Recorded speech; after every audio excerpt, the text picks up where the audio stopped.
तो अभी जो हमने चैप्टर करना है वो है जी चैप्टर 7। नोट्स बनाते जाना साथ साथ। इसको आप कहते हैं organic chemistry.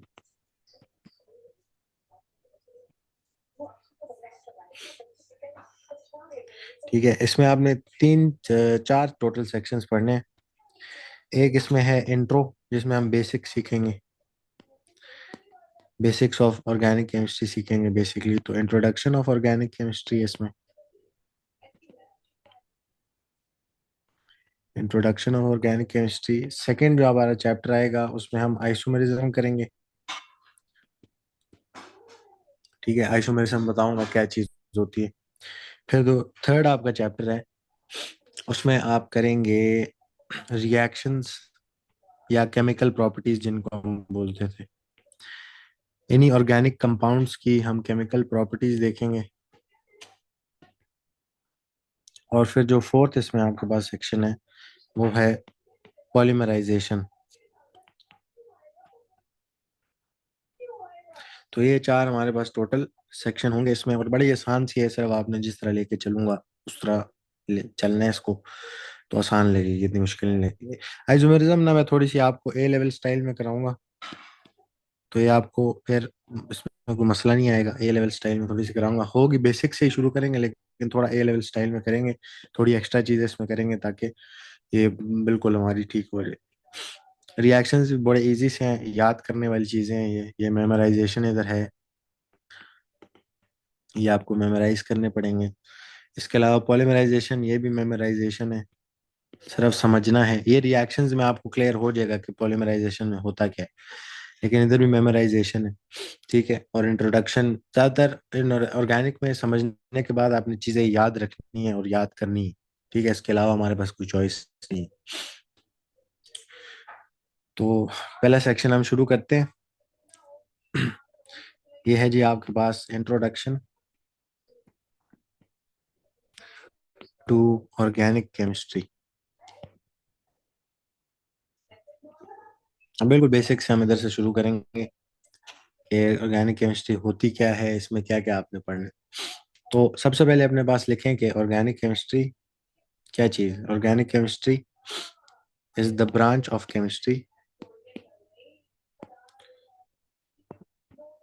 is the branch of chemistry which deals with the study, which deals with the study, which deals with the study of organic compounds.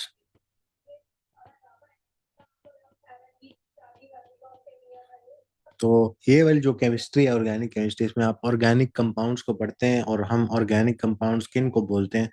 तो ऑर्गेनिक कंपाउंड्स हम उन कंपाउंड्स को बोलेंगे, इसके साथ लाइन लगा के लिख लो कि ऑर्गेनिक कंपाउंड्स कौन से हैं। तो हम कहते हैं वो कंपाउंड्स जिनमें कार्बन मौजूद होना, उनको ऑर्गेनिक कंपाउंड्स कहते हैं।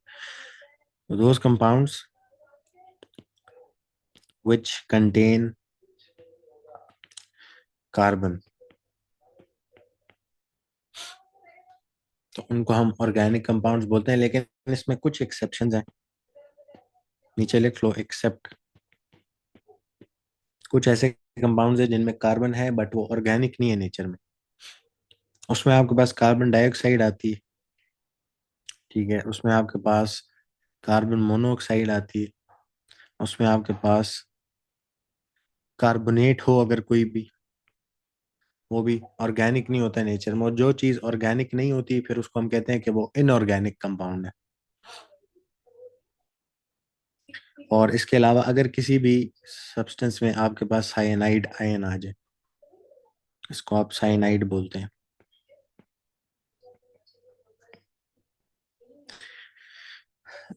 ठीक है, तो तमाम कंपाउंड्स जिनमें कार्बन है वो क्या हैं, ऑर्गेनिक कंपाउंड्स हैं, but except for carbon dioxide, carbon monoxide, carbonates और साइनाइड्स। इनके अलावा सारे ऑर्गेनिक कंपाउंड्स ही हम इनको बोलते हैं।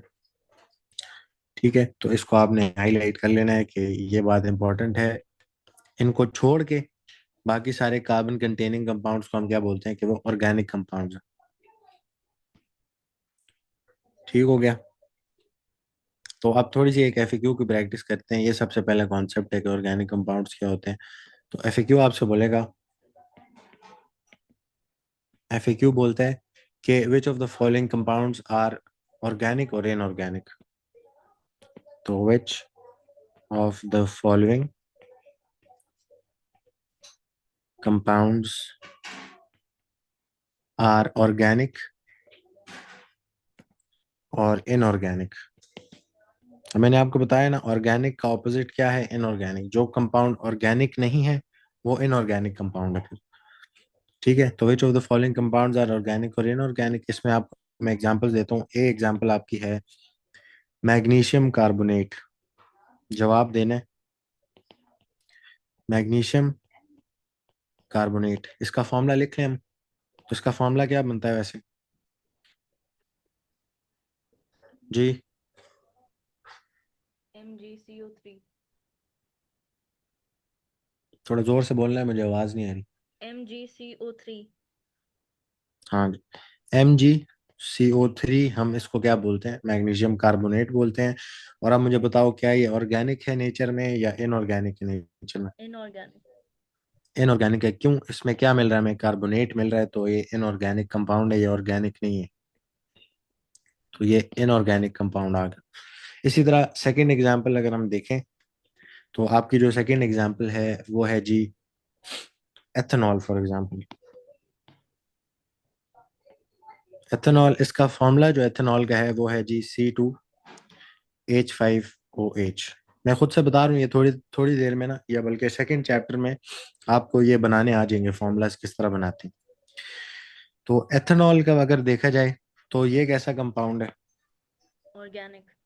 ऑर्गेनिक है। ये कार्बन कंटेनिंग कंपाउंड है।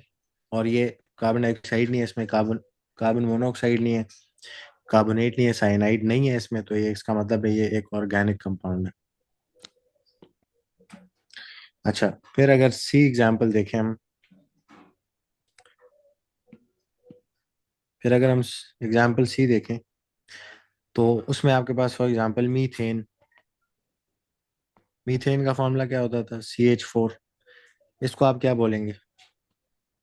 ऑर्गेनिक। ये भी ऑर्गेनिक है नेचर में, क्योंकि इसमें आपको कार्बोनेट, साइनाइड, कार्बोनाइल और कार्बन डाइऑक्साइड नहीं मिल रहा। अच्छा, फिर इसी तरह एग्जाम्पल डी अगर देखें, एग्जाम्पल नंबर डी, वो आपकी है जी कैल्शियम साइनाइड। कैल्शियम साइनाइड, इसका फॉर्मूला बताओ जरा वैसे, कैल्शियम साइनाइड के लिए फॉर्मूला क्या बनेगा? CaCN whole square. CaCN square. Twice. Whole तो ट्वाइस। इसमें साइनाइड आयन आ रहा है, इसका मतलब क्या है, ये कौन सा वाला कंपाउंड है? इनऑर्गेनिक। हाँ जी, इनऑर्गेनिक कंपाउंड। ठीक है, तो ये कुछ एग्जांपल्स थी जिससे हमने पता किया। एक और एग्जांपल आप देख लें। तो लास्ट एग्जांपल मैं इधर लिख लेता हूँ, एग्जांपल ई। वो है जी CH3COOH। ये कैसा कंपाउंड है? इसको आप कहते हैं इथेनोइक एसिड। इसको क्या बोलेंगे? ऑर्गेनिक। ये ऑर्गेनिक कंपाउंड।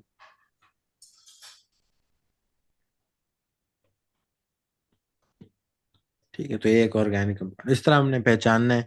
बस आपने दिमाग में ये रखना है कि अगर आपके पास आपके कंपाउंड में carbon dioxide, carbon monoxide, carbonate या साइनाइड नहीं है, और वो कार्बन कंटेनिंग कंपाउंड है, तो वो कैसा कंपाउंड है, फिर वो ऑर्गेनिक होगा नेचर में। बट अगर ये चार चीजें नजर आ रही हैं कहीं पे, तो वो इनऑर्गेनिक है। ये तो ऑलरेडी खुद कंपाउंड्स है ना, कार्बन डाइऑक्साइड और कार्बन मोनोऑक्साइड। तो ये दोनों इनऑर्गेनिक ही कंपाउंड्स है। बाकी कार्बोनेट और साइनाइड आपको कहीं पे नजर आ रहे हैं, तो वो भी इनऑर्गेनिक कंपाउंड्स है। ठीक हो गया, चलें आगे। जी सर। अच्छा, अब अगली बात जो हमने करनी है, वो एक नोट लिखें अपने पास। एक नोट लिखो कि कार्बन जो है वो बहुत ज्यादा कंपाउंड्स बनाता है। हम लिखेंगे जी carbon forms over 4 million compounds.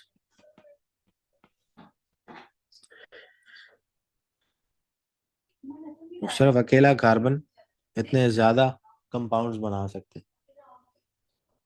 अब ये वजह क्यों है इसकी, तो हम इसके साथ ही एक एफएक्यू लिख लेते हैं। आपसे वो पूछता है, कहता है जी वाई डज कार्बन, ये पहले एफएक्यू लिख लो, why does carbon form so many compounds,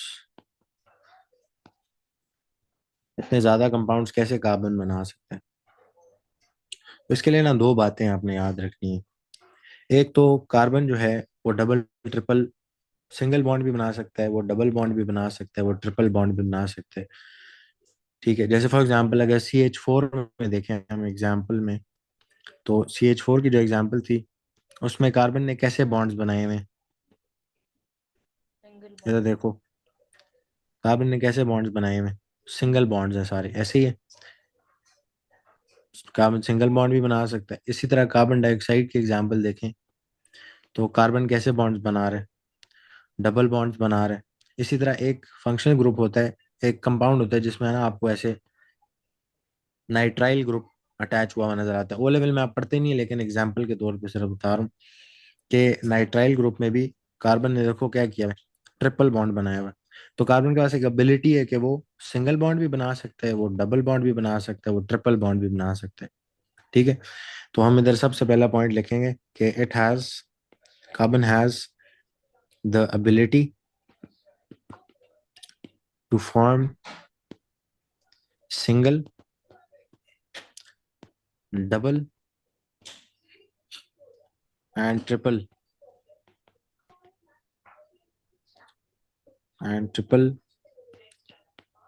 covalent bonds. Carbon single, double, triple covalent bonds बना सकता है। और इसके अलावा इसकी एक प्रॉपर्टी होती है, तो हम कहते हैं जी it has the ability to undergo catenation.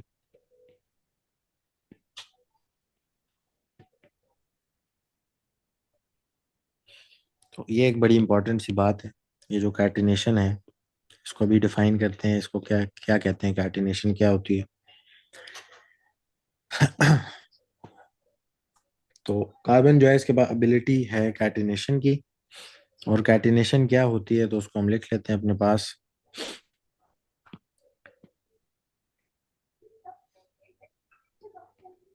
Catenation अपने पास लिख लो, लिखो जी it is the ability of an element to form long chains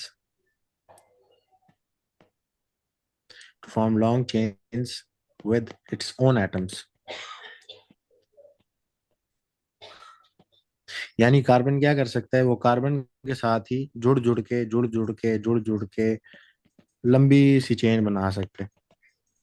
ठीक है, इस तरह करके लंबी सारी चेन बना सकता है वो, कार्बन के साथ ही बार बार बॉन्ड बना के एक लंबी चेन बना सकता है। इस एबिलिटी को हम कहते हैं कैटिनेशन, कि कार्बन एलिमेंट जो है वो अपने ही एटम्स के साथ लंबी सारी चेन बना सकता है, बार बार बॉन्डिंग कर सकता है।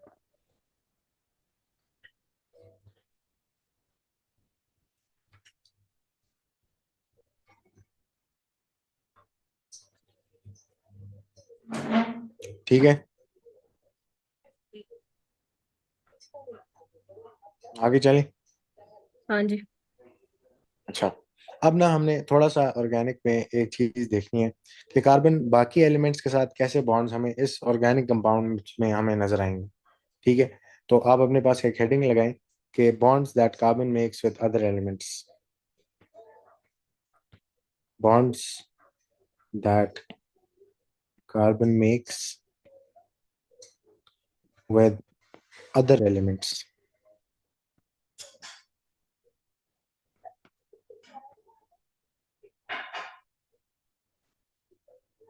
इसमें सबसे पहले एक बात आपने याद रखनी है कि कार्बन और हाइड्रोजन जब भी बॉन्ड बनेगा ना वो सिंगल बॉन्ड होगा। कार्बन हाइड्रोजन आपस में हमेशा सिंगल बॉन्ड बनाएंगे। और इसकी एग्जांपल CH4 में मिलती है हमें, जब कार्बन हाइड्रोजन के सारे सिंगल बॉन्ड्स ही बन रहे थे, कहीं पे उसने हाइड्रोजन के साथ डबल बॉन्ड नहीं बनाया था, ना बना सकता है वो, सिर्फ सिंगल बॉन्ड्स ही बना सकता है। इसी तरह सेकेंड एग्जाम्पल जो है हमारे पास वो ये है कि कार्बन और ऑक्सीजन के बीच में हमें डबल बॉन्ड नजर आएगा। ठीक है, इसके अलावा कार्बन और ऑक्सीजन के बीच में आपको ट्रिपल बॉन्ड भी नजर आ सकता, सॉरी सिंगल बॉन्ड भी नजर आ सकता है, लेकिन वो इस तरह का बॉन्ड होगा कि कार्बन ऑक्सीजन के साथ सिंगल बॉन्ड बना रहा होगा और ऑक्सीजन फर्दर हाइड्रोजन के साथ सिंगल बॉन्ड बना रहा होगा।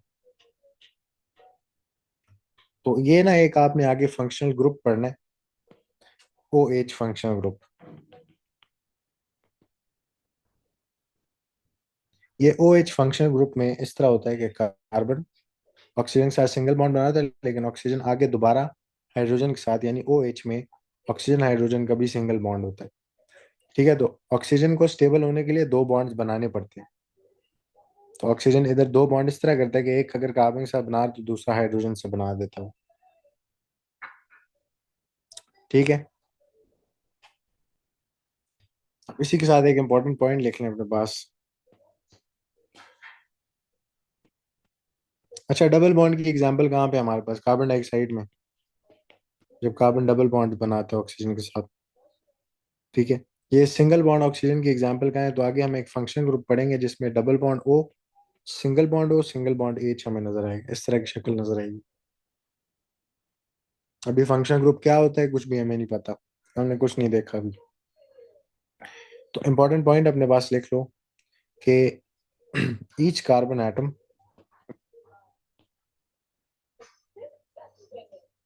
ईच कार्बन एटम मेक्स 4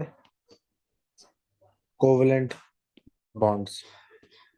तो कार्बन को स्टेबल होने के लिए 4 के 4 बॉन्ड्स बनाने पड़ेंगे। अगर कहीं पे कार्बन 4 बॉन्ड्स नहीं बना रहा तो वो स्टेबल नहीं होगा, आपका मॉलिक्यूल एग्जिस्ट नहीं कर पाएगा, कंपाउंड एग्जिस्ट नहीं कर पाएगा।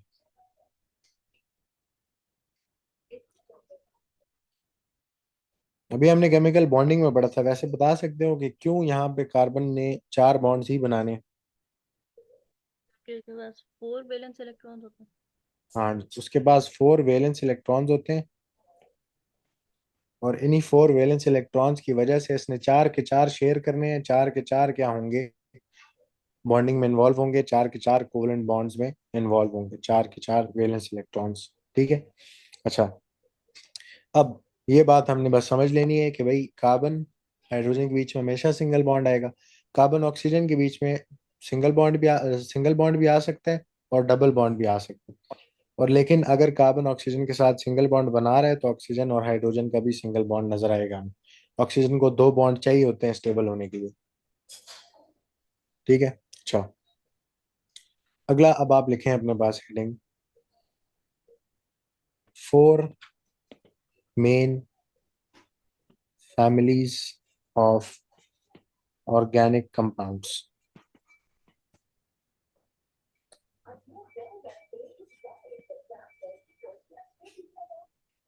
4 कैटेगरीज या 4 फैमिलीज ऑफ ऑर्गेनिक कंपाउंड्स आपने पढ़नी है, जिनके बारे में आपको फिजिकल प्रॉपर्टीज आनी चाहिए, जिनके बारे में आपको केमिकल प्रॉपर्टीज आनी चाहिए, जिनकी आपको नेमिंग आनी चाहिए, उनके मॉलिक्यूलर फॉर्मूलाज लिखने आने चाहिए और बाकी सारी चीजें आनी चाहिए।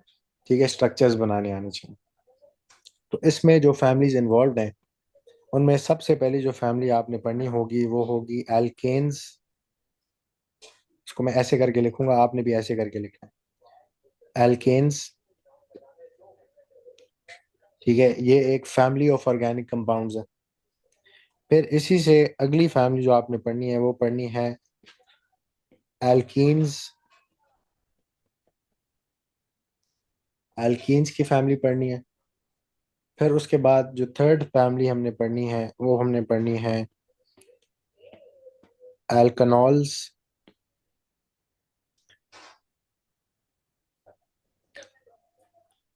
ये third family of organic compounds होगी, एल्कनॉल्स। और जो फोर्थ फैमिली है वो होगी एल्कनोइक एसिड्स।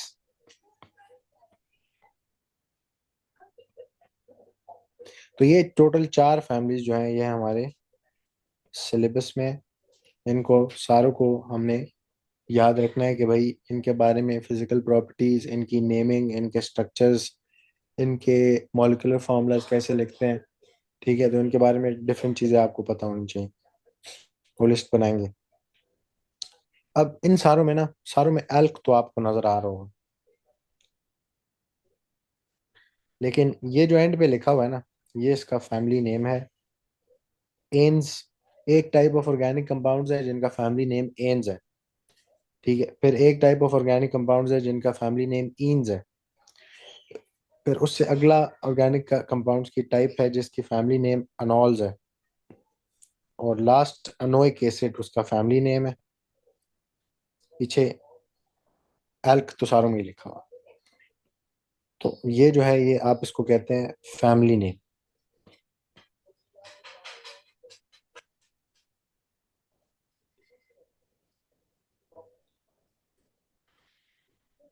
फैमिली नेम बोलते हैं उसको। एन, ईन, अनॉल, अनोइक एसिड, ये सारे फैमिली नेम्स हैं।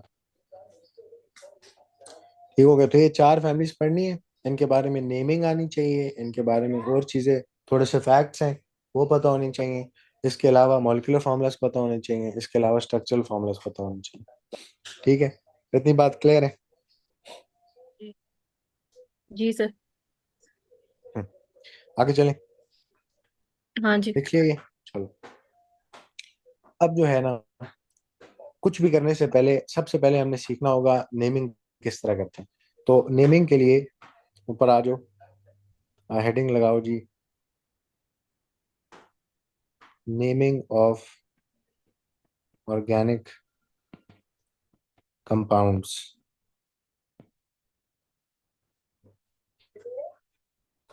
अब नेमिंग में ना, ऑर्गेनिक में आप ये नहीं कह सकते 1 कार्बन, 2 कार्बन, 3 कार्बन और एल्केन, 4 कार्बन एल्केन, इस तरह नहीं हम बोल सकते।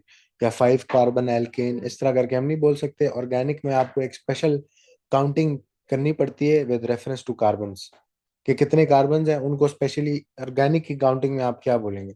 तो नेमिंग का सबसे पहला पार्ट यही है कि आपके पास कार्बन नंबर्स को रिप्रेजेंट करने के लिए एक क्राइटेरिया होना चाहिए जिसकी बेस पे आप कार्बन नंबर का एक नाम देंगे। ठीक है, तो आप अपने पास एक नोट लिखें कि इन ऑर्गेनिक केमिस्ट्री,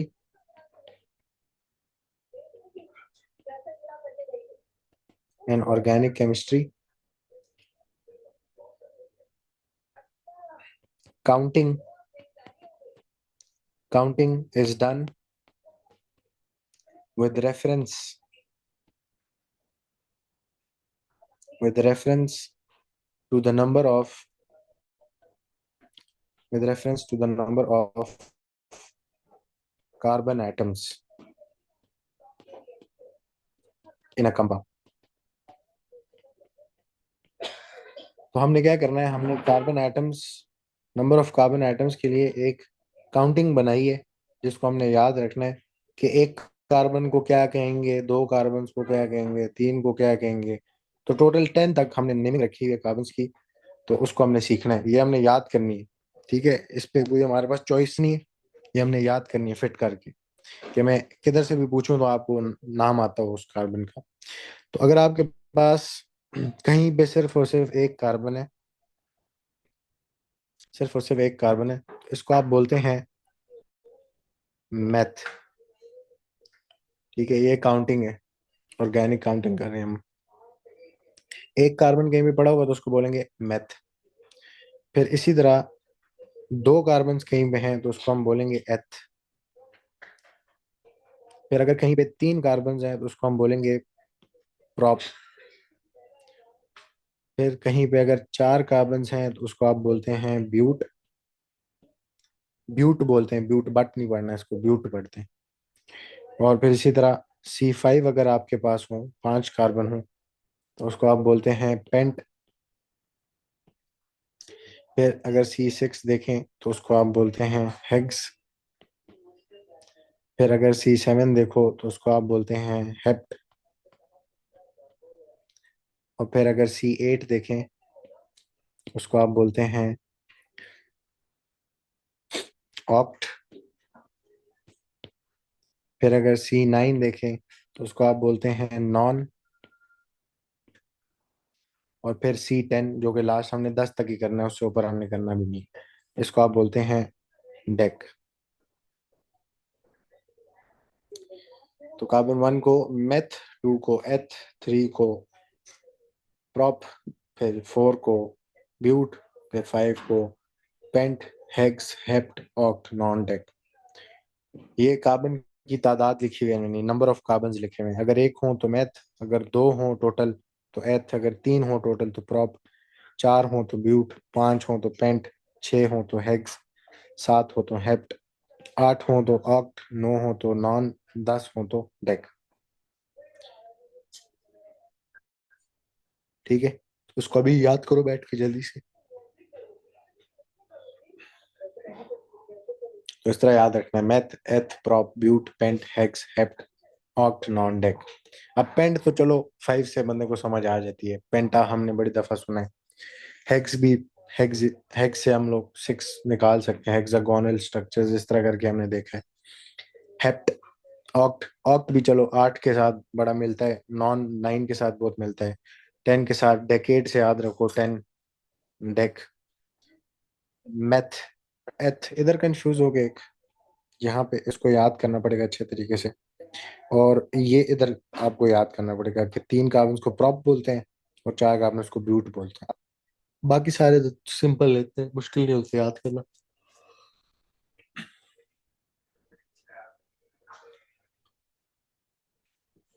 तो जल्दी से बैठो और 1 मिनट लगाएं, जल्दी करें, इसको याद करें बैठ के। मेथ है, एथ है, prop, but, pent, hex, hept, oct, non deck.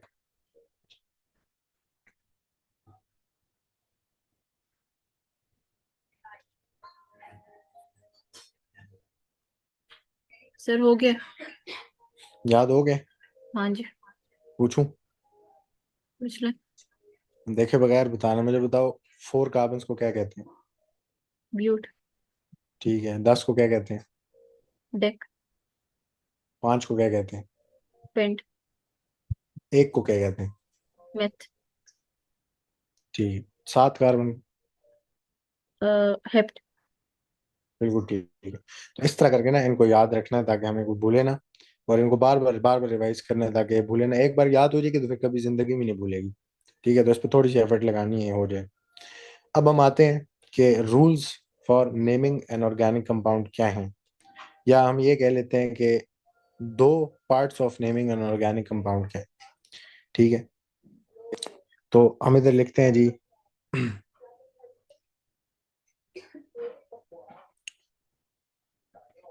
Naming an organic compound. इसमें आपके पास 2 हिस्से आएंगे। किसी भी ऑर्गेनिक कंपाउंड के ना नाम में आपको 2 पार्ट्स नजर आएंगे। वो इस तरह बनेगा, फर्स्ट पार्ट और उसके साथ आप लिखेंगे सेकंड पार्ट।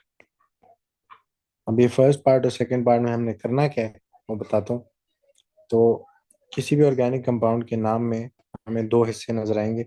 उसको हम पहले वाले फर्स्ट पार्ट को एक फर्स्ट पार्ट और फिर एक सेकंड पार्ट लिखना, दोनों को इकट्ठे ही है ऐसे मिला के। फर्स्ट पार्ट जो है वो आपको बताएगा, tells us the number of carbons, the number of carbons present in the compound, number of carbon present in the compound कैसे करते हैं? हम वही काउंटिंग यूज करेंगे, meth, eth, prop, but and so on. ये काउंटिंग से हम इधर डिनोट किया करेंगे कि उस कंपाउंड में कितने नंबर ऑफ कार्बन हैं, वो इस काउंटिंग से आप डिनोट करोगे। ये first part of the name होगा, काउंटिंग। ठीक है, कि आपने उधर उसको बताना है कि कितने उसके अंदर कार्बन नंबर्स हैं या कितने कार्बन एटम्स मौजूद हैं। Second part of the naming जो है वो है फैमिली नेम।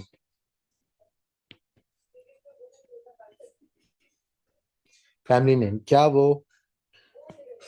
वो एन की फैमिली से है? क्या वो ईन की फैमिली से है? क्या वो अनोइक एसिड की फैमिली से है?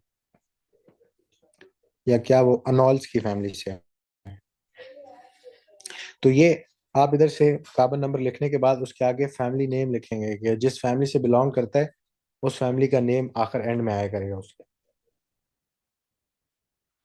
ठीक हो गया।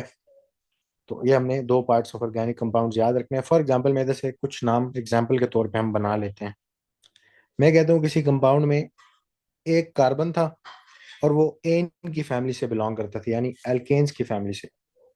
तो मैं उसको कैसे लिखूंगा? मैं कहूंगा एक कार्बन का मतलब है मेथ, और अगर वो एल्केन्स की फैमिली से है तो उसका फैमिली नेम बनता है ANE। तो ये मीथेन। अब हमने मीथेन का देखा, याद है हमने याद किया वो मीथेन का फॉर्मूला क्या होता है, CH4। तो उसका नाम इस तरह बनना था।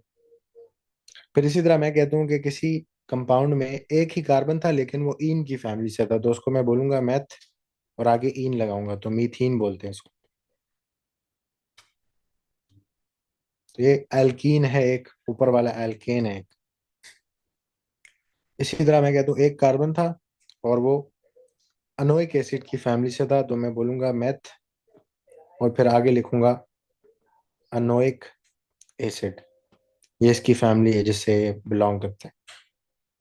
एक कार्बन वाला एल्कनोइक एसिड है आपके पास, जिसको आप मेथनोइक एसिड बोलते हैं। फिर इसी तरह मैं अगर कहता हूँ कि भाई एक कार्बन वाला है, एक ही कार्बन था मैथ, और वो अनॉल से बिलोंग करता था, तो मेथनॉल बनेगा उसका नाम।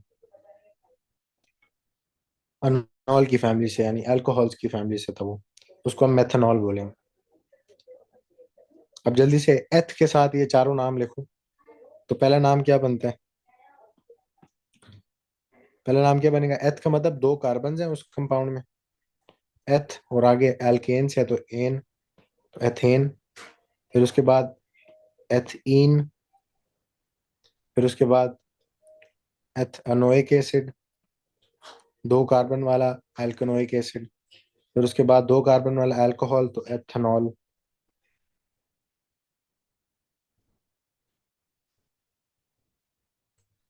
फिर प्रोप के साथ करो, यानी थ्री कार्बन अगर हो तो प्रोपेन बनता है पहला। फिर दूसरा, अगर एल्कीन्स हो तीन कार्बन वाले तो प्रोपीन बनेगा। फिर अगर आपके पास तीन कार्बन वाले ही एल्कनोइक एसिड हो तो प्रोप अनोइक एसिड बनेगा। और फिर आपके पास प्रोप अनॉल बनेगा अगर अल्कोहल हो तीन कार्बन वाला।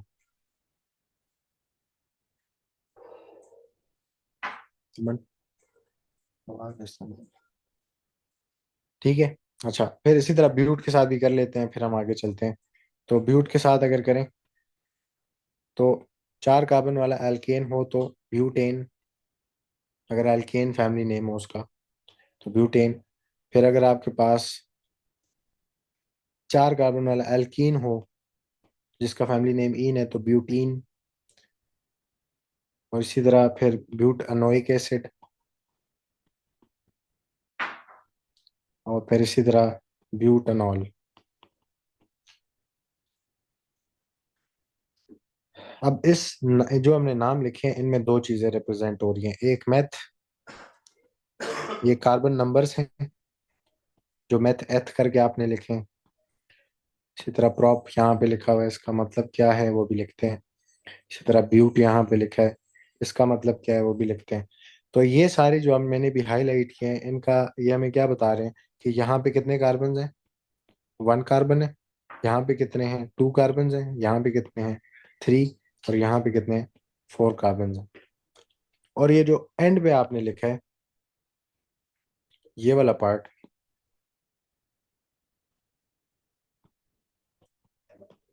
ये, ये हमें क्या बता रहे हैं?